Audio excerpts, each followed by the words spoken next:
Sebagai awatara Dewa Wisnu yang ke-8, ia akan hadir dengan segala kebajikan, kesenangan besar bagi orang-orang terdekat dan tersayang. Ia memiliki kekuatan yang luar biasa dan akan menyatukan orang-orang, menyelamatkan mereka semua serta mendatangkan sukacita besar bagi sesama para penggembala sapi. Dengan bantuannya akan banyak krisis dan masalah besar yang dapat diatasi. Anak laki-laki itu akan setara Narayana dalam kebajikan, kekayaan, keindahan, ketenaran, dan pengaruh. Ia harus diasuh dengan perhatian dan kesungguhan. Sang dewa telah mengambil inkarnasi di setiap zaman. Di masa lalu, dia memiliki kulit putih, merah, dan kuning.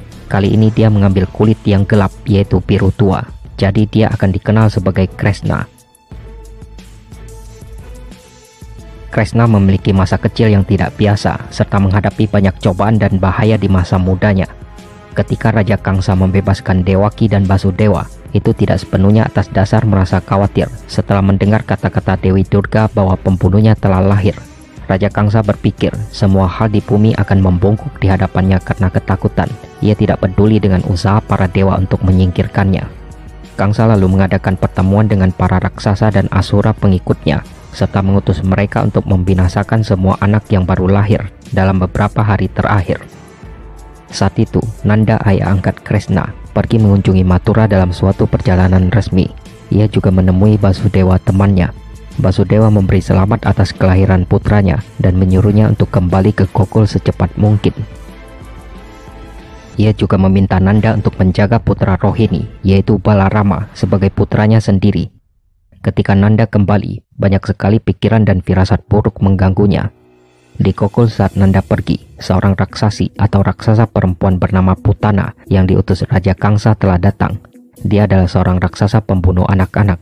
Putana menyamar sebagai wanita cantik yang datang ke rumah Krishna dan berpura-pura hendak menyusui Krishna dengan air susunya yang sudah dibubuhi racun. Mengetahui hal itu, Krishna kecil sangat marah. Ia lalu mencengkeram payudara Putana sekuat-kuatnya. Putana kembali ke wujud aslinya, yaitu raksasa dengan tubuh besar, yang kemudian roboh dan jatuh ke tanah, menimbulkan suara keras sehingga akhirnya raksasa itu tewas. Baru kemudian penduduk desa mengetahui tentang kejadian itu. Mereka juga melihat Krishna kecil sedang duduk di pangkuan Putana. Yasoda, ibu angkat Krishna, ketakutan melihat itu. Ia lalu mengambil ekor sapi dan menyapu Krishna untuk menyingkirkan semua pertanda buruk. Para penggembala lainnya juga berdoa kepada Dewa Wisnu agar melindungi anak itu dari segala musibah. Ketika bayi Krishna baru berumur 27 hari, sebuah festival diselenggarakan di Gokul. Yasoda memandikan bayinya dan melihat sang bayi itu mengantuk. Ia lalu meletakkannya di dalam sebuah gerobak. Gerobak itu penuh dengan kendi yang berisi susu dan mentega. Beberapa saat kemudian, Krishna terbangun dan mulai menangis karena lapar. Namun di tengah keramaian, Yasoda tidak bisa mendengar tangisannya. Tiba-tiba terdengar suara ribut. Gerobak tersebut jatuh, hancur bersama barang-barang yang berada di atasnya.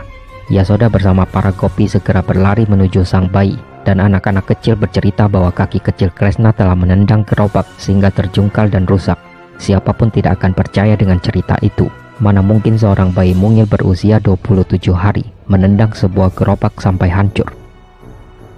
Adalah Raja Kangsa yang menyuruh seorang asura bernama Sakatasura untuk menculik dan membunuh sang bayi putra Nanda dan Yasoda. Setelah kematian Putana, Kangsa mulai yakin bahwa bayi itu sebenarnya adalah putra ke-8 Basudewa dan Dewaki, seperti yang dikatakan Dewi Durga. Sakatasura mengubah wujudnya menjadi sebuah gerobak. Ia bermaksud untuk membawa sang bayi keluar dari keramaian, kemudian membunuhnya. Akan tetapi kaki kecil bayi Krishna telah menyentuhnya, sehingga Sakatura pun hancur dan tewas seketika. Tidak berhenti sampai di situ, Raja Kangsa kemudian mengutus Trinavarta, seorang asura pembunuh yang berwujud angin topan. Saat itu Yasoda baru selesai memandikan bayi Krishna di halaman rumahnya. Dia merasa sang bayi terasa sangat berat. Melihat Krishna sedang tertidur nyenyak, maka Yasoda meninggalkannya di halaman dan masuk ke rumah untuk menyelesaikan beberapa pekerjaan. Bersamaan dengan itu, asura Trinavarta datang dan mengambil wujud angin topan yang dahsyat. Seluruh penduduk Gokul berada dalam kepanikan dan segera masuk ke rumah mereka karena debu, daun-daun, dan kerikil berterbangan. Beberapa saat kemudian, angin topan mereda dan Yasoda segera berlari menghampiri sang bayi di halaman. Akan tetapi Krishna tidak ada di sana. Yasoda khawatir bahwa sang bayi terbawa oleh angin topan. Dan benar saja, Trinavarta dalam bentuk angin topan telah membawa sang bayi terbang tinggi di langit dengan maksud menjatuhkannya. Tapi sang bayi terasa sangat berat, sehingga Trinavarta tidak kuat lagi membawanya lebih tinggi. Kemudian dalam keadaan setengah sadar, dia merasa tangan mungil sang bayi mencekiknya, sehingga tubuh besarnya jatuh ke bumi. Hal ini menimbulkan guncangan besar seperti gempa bumi, dan suara seperti bukit runtuh di tepi hutan. Orang-orang berlarian ke sana dan melihat seorang asura yang luar biasa besarnya telah tewas dengan sang bayi yang berada dalam pelukannya. Para penduduk tidak dapat mengira-ngira apa yang sudah terjadi. Mereka hanya bersyukur pada Narayana yang telah menyelamatkan sang bayi. Yasoda yang melihat bayi Krishna aman dan sehat merasa sangat lega. Waktu berlalu di Gokul seperti biasa. Balarama dan Krishna juga tumbuh normal. Segera mereka mulai belajar merangkak. Sifat kekanak-kanakan mereka telah menghibur para pria dan wanita Gokul. Setiap orang merawat mereka secara khusus dan menjaga mereka dari kemungkinan bahaya. Tak lama kemudian, kedua anak itu mulai belajar berjalan. Kini pergerakan mereka tidak lagi terbatas di sekitar rumah. Karena keutamaannya yang istimewa, Krishna mulai memimpin anak-anak lain dari kelompok usianya. Sedangkan kakaknya Balarama memiliki sifat yang agak serius. Krishna secara khusus senang menggoda gadis-gadis dan pemerah susu di Gokul. Seringkali ia mencuri susu dan mentega mereka. Bahkan di lain waktu, ia tidak ragu-ragu memecahkan kendi mereka. Dalam situasi seperti itu, para wanita Gokul akan berkumpul di rumah Nanda untuk mengeluhkan kenakalan Krishna. Dan setiap kali Yasoda berjanji pada mereka akan menghukum Krishna, ia tidak akan tega dan melupakan segalanya setelah melihat senyum manis serta kepolosan Krishna. Suatu hari Balarama melaporkan kenakalan Krishna kepada ibu mereka Yasoda. Karena selalu lapar, Krishna kecil sampai memasukkan lumpur di mulutnya. Khawatir tentang keselamatan Krishna, Yasoda lalu memarahinya. Pada saat itu mata Krishna kecil bergerak dengan ketakutan dan membuat alasan bahwa ia belum memakannya. Setelah itu Krishna membuka mulut kecilnya. Yasoda kemudian mengintip ke dalam mulut anak itu, dan apa yang dia lihat di sana membuatnya terpesona. Dia tidak dapat mempercayainya. Seluruh alam semesta terlihat di mulut Krishna. Yasoda melihat lapisan-lapisan langit, 8 penjuru angin, benua dan samudra, bulan dan bintang-bintang. Dia melihat langit dan semua elemen yang membentuk bumi. Kemudian Yasoda melihat Gokul, serta mendapati dirinya ada dalam mulut Krishna. Dan dari situ Yasoda sadar bahwa putranya bukan anak biasa. Namun dengan kekuatan ilusinya, Krishna menghapus ingatan itu dari pikiran Yasoda, sehingga ia pun kembali tenggelam dalam kasih sayang dengan anaknya. Saat akan memberi makan Krishna dengan mentega, Yasoda mulai mengaduk susu di pagi hari. Segera Krishna juga terbangun, namun karena tidak melihat ibunya di tempat tidur, Krishna pergi mencari dan menemukan Yasoda di halaman tempatnya mengaduk susu. Krishna nakal mulai bersikeras untuk segera meminum susunya, sehingga Yasoda pun berhenti mengaduk dan segera menyusuinya. Ada rasa bahagia yang mengalir dalam diri Yasoda ketika bersama putranya. Tapi karena ada sesuatu hal yang harus dikerjakan, Yasoda meninggalkan Krishna kecil sendirian. Krishna yang masih lapar dipenuhi dengan amarah dan memecahkan kendi berisi mentega. Ia kemudian masuk ke dalam dan mulai memakannya. Ketika kembali, Yasoda sadar apa yang telah terjadi. Ia mulai mencari Krishna dengan tongkat di tangan dan menemukannya sedang duduk di atas batu di samping rumah sambil memberi makan monyet dengan mentega yang tersisa. Melihat ibunya datang mengejar, Krishna kecil lalu melompat turun dan berlari. Yasoda mengejarnya, tapi ia segera merasa lelah karena kelincahan Krishna.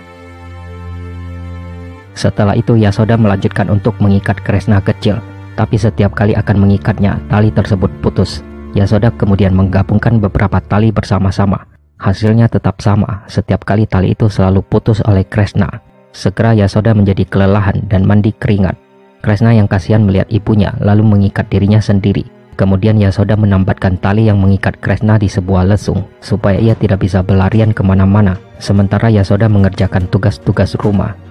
Tertambat di lesung itu, Krishna memandang ke gerbang rumah yang terdapat 2 pohon besar seperti 2 penjaga. Kedua pohon kembar itu sebenarnya adalah Nalakuwara dan Manikriwa, 2 putra Raja Yaksa Kupera yang telah dikutuk oleh orang bijak Narada atas kelakuan buruk mereka. Kutukan itu akan berakhir jika kedua pohon tersebut disentuh oleh Krishna, awatara Dewa Wisnu. Dengan mata batinnya, Krishna mengetahui semua itu dan ia memutuskan untuk menyelamatkan mereka. Ia lalu menyeret lesung itu ke kedua pohon besar. Krishna kecil berjalan sedemikian rupa sehingga lesung itu tersangkut di antara pepohonan. Dengan kekuatan besar, Krishna mulai menarik tali yang diikatkan ke lesung.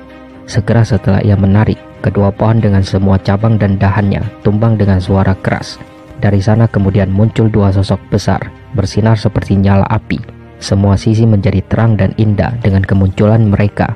Keduanya segera datang ke hadapan Kresna dan bersujud untuk mempersembahkan penghormatan dan doa mereka. Setelah itu mereka pergi.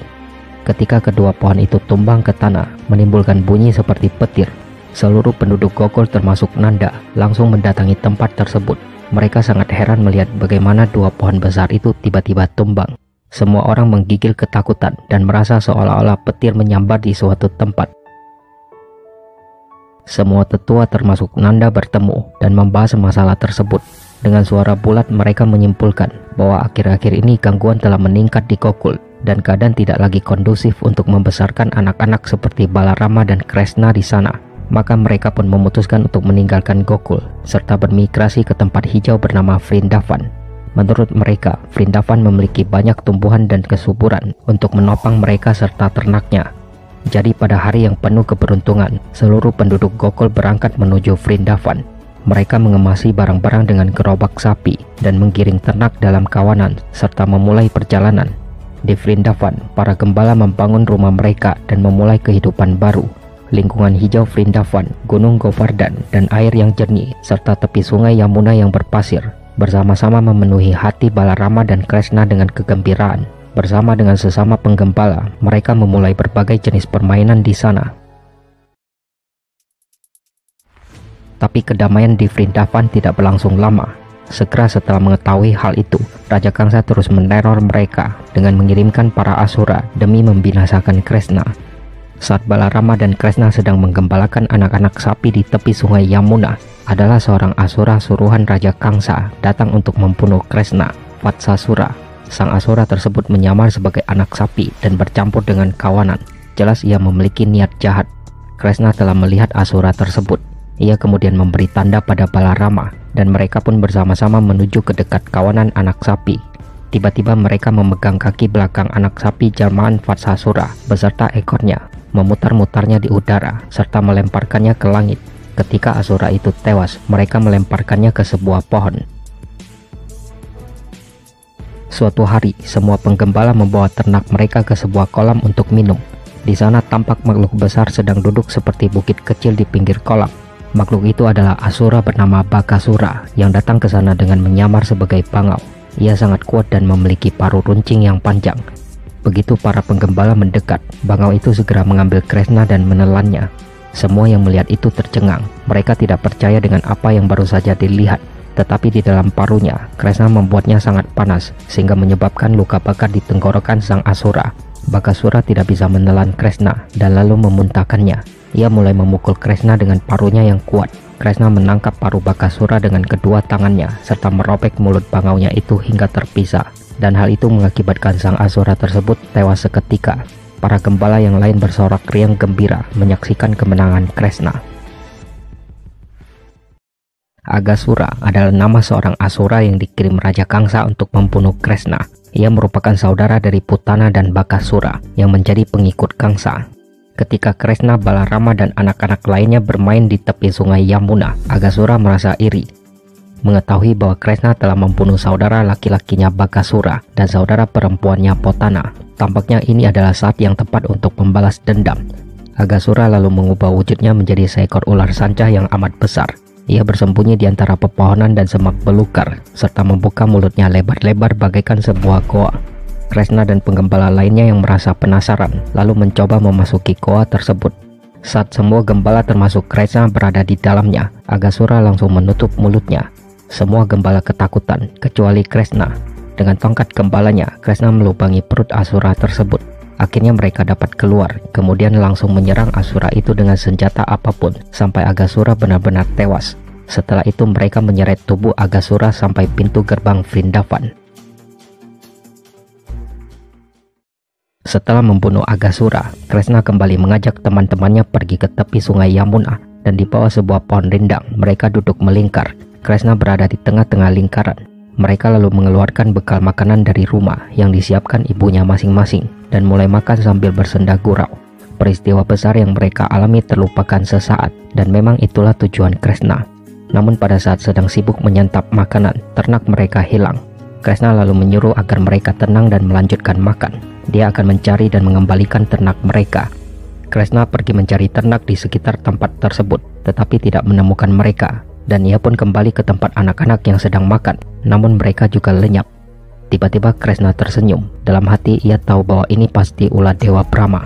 Sang dewa ingin menguji Kresna, maka ia menyembunyikan ternak dan teman-temannya di sebuah goa. Kresna lalu mengeluarkan wujud mayanya. Ia menggandakan diri menjadi anak-anak sapi, para gembala muda dan juga peralatan. Semuanya lengkap persis seperti semula. Kresna lalu memimpin semuanya yang sebetulnya adalah wujudnya sendiri kembali ke rumah mereka masing-masing. Kejadian tersebut berlangsung selama setahun. Ketika Dewa Brahma kembali setelah menyembunyikan para penggembala dan ternaknya, dia terpana melihat mereka semua ada dan berlaku seperti biasanya. Dewa Brahma lalu merasa pusing karena Kresna menganugerahkan berkat yang luar biasa. Brahma melihat Narayana di setiap partikel debu. Oleh karena itu ia pun menundukkan kepalanya dan memohon maaf pada Kresna. Dewa Brahma lalu membebaskan para gembala dan ternaknya serta kembali ke kediamannya. Para gembala telah terpisah dari Kresna selama setahun, tapi mereka merasa seolah-olah hanya setengah detik. Semua ini karena pengaruh ilusi dari Kresna. Ketika Kresna dan Balarama memasuki usia 6 tahun, mereka mendapat izin untuk menggembalakan ternak sendiri.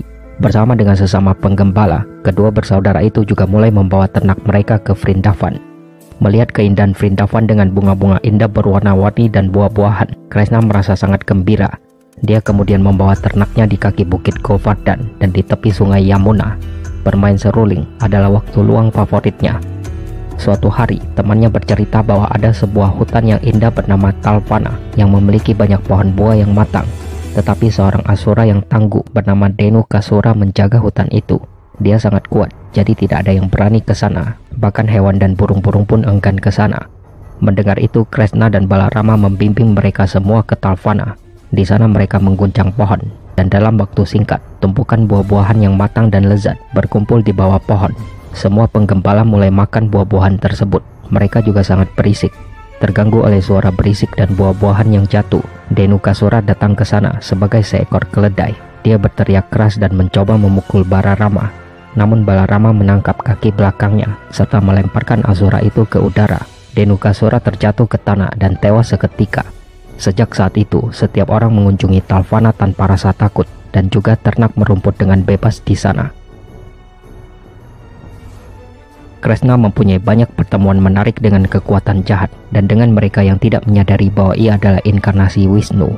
Ini adalah salah satu kisahnya. Kalia adalah seekor ular naga berbisa yang ditakuti dan berkepala banyak. Ia dulu tinggal di tepi Ramanaga Dwipa sampai akhirnya terusir dari sana karena ketakutan terhadap Garuda, musuh para naga. Bertahun-tahun yang lalu, Garuda telah dikutuk oleh seorang bijak bahwa ia akan menemui ajalnya di Vrindavan. Kalia yang mengetahui hal itu lalu memilih tepian Yamuna dekat Vrindavan sebagai tempat tinggal barunya bersama keluarganya. Suatu hari Kresna tiba di tepi Yamuna bersama temannya. Balarama tidak ikut bersama mereka. Air sungai Yamuna telah dicemari oleh racun Kalia. Hari itu sangat panas sehingga membuat mereka kehausan.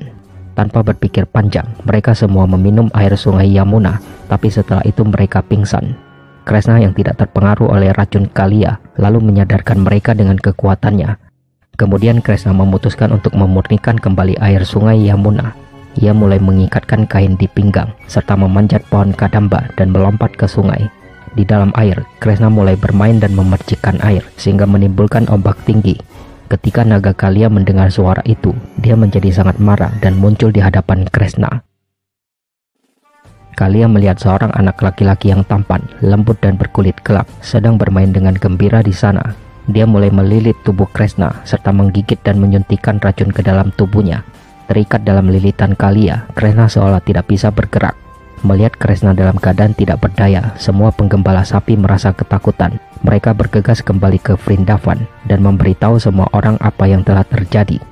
Nanda, Yasoda, Balarama serta yang lainnya berlari ke sungai. Mereka semua melihat Kresna sedang dililit sang naga. Para wanita mulai menangis. Menyaksikan semua keributan itu, Balarama lalu mengisyaratkan kepada Kresna bahwa sudah saatnya dia membunuh Kalia. Kresna segera melepaskan dirinya dari lilitan sang naga. Kemudian permainan pun dimulai. Ia berusaha menghindari Kalia untuk waktu yang lama. Setelah itu Kresna mulai naik di atas kepala sang naga yang berbentuk tudung serta mulai menari di sana. Gerakan kaki Kresna yang terus menendang kepala Kalia membuat sang naga mulai memuntahkan darah. Melihat itu, istri Kalia lalu memohon pada Kresna agar mau mengampuni suaminya. Kalia juga meminta maaf karena sudah lancang dan tidak mengenali Kresna sebagai inkarnasi Dewa Wisnu. Mendengar itu, Kresna pun mengampuni sang naga. Kalia dibiarkan bebas, tapi dengan syarat ia harus meninggalkan Yamuna dan kembali ke asalnya. Dan sejak saat itu, tanda kaki Kresna akan membekas sebagai tanda di kepala Kalia. Jika Garuda melihat tanda itu, ia tidak akan mengganggunya. Perairan Yamuna kini kembali murni untuk manusia maupun hewan. Setelah mengalahkan Kalia, Kresna dan semua orang merasa sangat lelah. Mereka juga sangat lapar dan haus, sehingga tidak langsung kembali ke Vrindavan. Semuanya tetap di tepi sungai Yamuna malam itu. Karena musim panas, hutan di sekitarnya menjadi kering, menyebabkan hutan terbakar, sehingga orang-orang yang tertidur di sana terjebak. Mereka terbangun dan berlindung pada Kresna. Melihat ketakutan para gembala, Kresna lalu menyedot api hutan yang mematikan itu ke dalam mulutnya, sehingga nyawa mereka diselamatkan. Nyawa orang-orang tidak berdosa yang telah mempercayakan hidup mereka pada Kresna dengan penuh keyakinan. Suatu ketika, Balarama dan Kresna sedang bermain dengan ternak mereka bersama penggembala lain di hutan. Tiba-tiba seorang penggembala yang tidak dikenal datang dan ingin berteman dengan mereka. Namun Kresna dengan mudah mengenalinya. Dia sebenarnya adalah Asura yang menyamar dengan maksud ingin menculik Kresna dan Balarama. Namanya Pralambasura, dan Kresna pura-pura tidak mengetahui hal itu. Karena kalah dalam sebuah permainan, gembala yang menyamar itu diharuskan menggendong Balarama. Kesempatan ini dimanfaatkan Pralambasura. Sang Asura berlari sangat kencang saat membawa Balarama di punggungnya. Tapi perlahan ia mulai melambat karena berat tubuh Balarama semakin meningkat. Sang gembala kembali ke wujud aslinya sebagai Asura dan terus membawa Balarama yang ketakutan. Namun segera Balarama menyadari kekuatannya. Ia memukul kepala Asura itu dengan sangat keras. Pukulan itu menghancurkan kepala Pralambasura sehingga tubuh besarnya terjatuh menghantam bumi dan tewas seketika, yang tampak seperti gunung besar. Sebagian besar masa kanak-kanak Kresna dihabiskan di Vrindavan. Di sana ia mengembalakan ternak dan memainkan seruling. Sulingnya memiliki suara yang mempesona. Para kopi atau gadis pemerah susu biasanya berkumpul di sekitarnya yang ditarik oleh lagu-lagu merdu. Dan di Vrindavan, Kresna nanti akan bertemu dengan kekasihnya Radha.